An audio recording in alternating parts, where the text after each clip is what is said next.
এতদিন জেনে আসছি ছোটো বাটা মাছ, এখন দেখি বড় বাটা মাছও পাওয়া যায়। আসসালামু আলাইকুম, কেমন আছেন সবাই? আলহামদুলিল্লাহ আমরা ভালো আছি।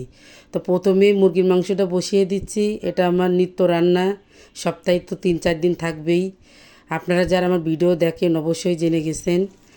আর এই যে পেঁয়াজ কুচির মধ্যে সমস্ত গোটা গরম মশলা তেজপাতা দিয়ে দিয়েছি, আর বাকি গুঁড়া মশলাগুলো দিয়ে দিয়েছি। এখন হালকা একটু পানি দিয়ে দেবো মশলাটা যাতে না পুড়ে যায়। তো এখন মশলাটার মধ্যে আদা আর রসুন বাটা একসাথে দিয়ে দিচ্ছি। তো সুন্দর মতো মশলাটা ভালো করে কষিয়ে নিচ্ছি তেল উঠে আসা পর্যন্ত। এখন আমি কেটে রাখা মুরগির মাংস, আলু একসাথে পরিষ্কার করে ধুয়ে রেখেছিলাম, এটা ঢেলে দিলাম।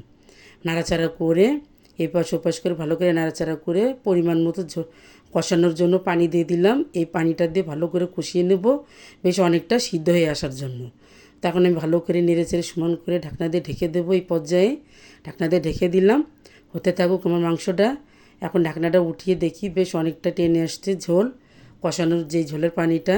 তাই এই পানিটা আমি ভালো করে আবার ভালো করে নেড়েচেড়ে সুন্দর করে শুকনো হয়ে আসা পর্যন্ত অপেক্ষা করব, মানে তেল উঠে আসা পর্যন্ত ভালো করে নেড়েচেড়ে নিচ্ছি।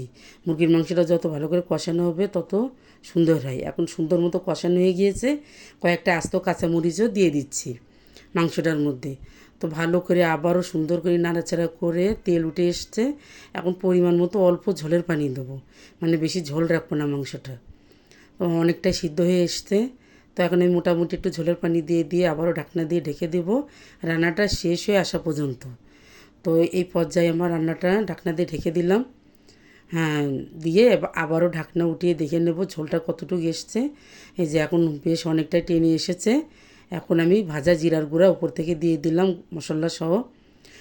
হয়ে থাকুক রান্নাটা। এখন আমি সেই বাটা মাছ ভুনা করব। এই বাটা মাছগুলো একটু বড় সাইজের, তো আমি যেহেতু একা খাবো তাই 2 পিস ভুনা করতেছি। মেয়ে তো এই মাছ খাবে না, অনেক কাটা আছে তাই। তো মাছটা মেখে রাখা লবণ হলুদ দিয়ে ভেজে নিচ্ছি। হ্যাঁ, মাছটা উঠিয়ে রেখেছি। এখন একই তেলের মধ্যে আরেকটু তেল দিয়ে পেঁয়াজ কুচি দিয়ে দিলাম।